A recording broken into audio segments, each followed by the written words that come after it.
నువ్వు పుట్టి కొన్ని రోజులు అయ్యుంటుందా? ఇంత చిన్న వయసుకే అమ్మంటే ఎంత ప్రేమ బాబు నీకు. అమ్మకు కూడా నువ్వంటే చాలా ఇష్టం నాన్న. నిన్ను విడిచి అమ్మ ఎక్కడికే వెళ్ళదమ్మా. ఎక్కడున్నా తన మనసంతా నీ పక్కనే ఉంటుంది. అమ్మ ప్రతి క్షణం నీ గురించి ఆలోచిస్తూ ఉంటుంది.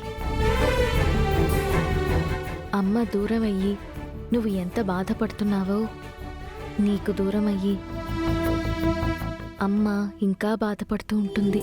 ఊరేగే చిన్నారి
మీరా గారు, మీరు అచ్చం నా అహల్య మనసు చదివినట్టే మాట్లాడుతున్నారు.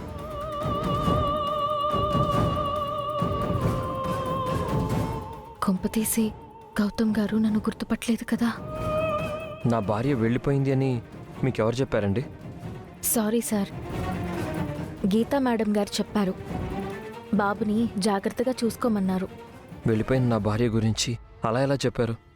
ప్రసవ వేదన ప్రతి తల్లికి ఒకటే కదా సార్. బిడ్డ దూరమైన ప్రతి తల్లి పడే బాధ ఒక్కటే. మా హాస్పిటల్లో నేను ఎన్నో డెలివరీలు చూశాను.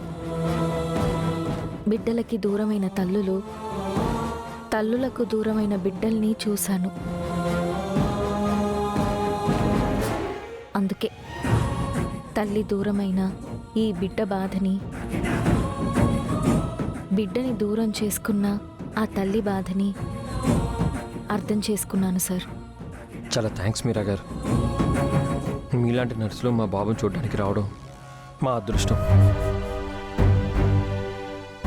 మా బాబుకి కొంచెం త్వరగా జ్వరం తగ్గేలా చూడండి. బాబు గురించి మీరేమీ కంగారు పడకండి సార్. పొద్దున కల్లా బాబుకి జ్వరం తగ్గిపోతుంది. చలాకీగా హుషారుగా ఉంటాడు. ఇలాంటి మంచి నర్సుని పంపించినందుకు గీత గారికి థ్యాంక్స్ చెప్పాలి. ఇప్పుడే ఫోన్ చేస్తాను. సార్ ఒక్క నిమిషం, ఇప్పుడు వద్దండి. కావాలంటే బాబుకి జ్వరం తగ్గాక చెప్పండి. అయినా పిల్లల్ని చూసుకోవడం నా డ్యూటీ సార్. దానికెందుకు సార్ థ్యాంక్స్? నేను కూడా డాక్టర్నే మీరా గారు. డ్యూటీ చేయడం వేరు, మనస్ఫూర్తిగా చేయడం వేరు. మీరు నా బాబుని తన తల్లిలా చూసుకుంటున్నారు. మిమ్మల్ని చూడగానే వాడు ఏడుపు ఆపేశాడు. చక్కగా ఆడుకుంటున్నాడు. మీలో ఏదో శక్తి ఉంది. మీరు కూడా మీ పేషెంట్స్ని మీ సొంత వాళ్ళలాగా చూసుకుంటూ ఉంటారంట కదా సార్. మీ గురించి ఆకాష్ సార్ చెప్పారు. మీలాంటి వాళ్లే మాలాంటి వాళ్ళకి స్ఫూర్తి సార్.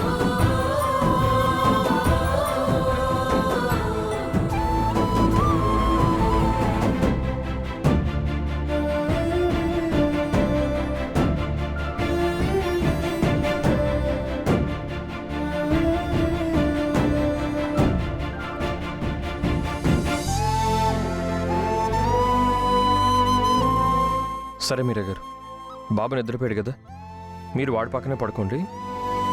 నేను సోఫాలో పడుకుంటాను. అయ్యో సార్, మీరు సోఫాలో పడుకోవడం ఏంటి? మీరే బాబు దగ్గర పడుకోండి, నేను సోఫాలో పడుకుంటాను. అక్కడ పడుకోవడం నాకు అలవాటే. సరే రండి.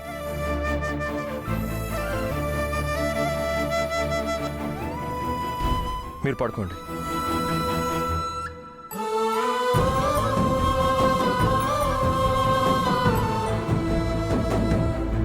మీకు ఏదైనా అవసరం అయితే నన్ను లేపండి.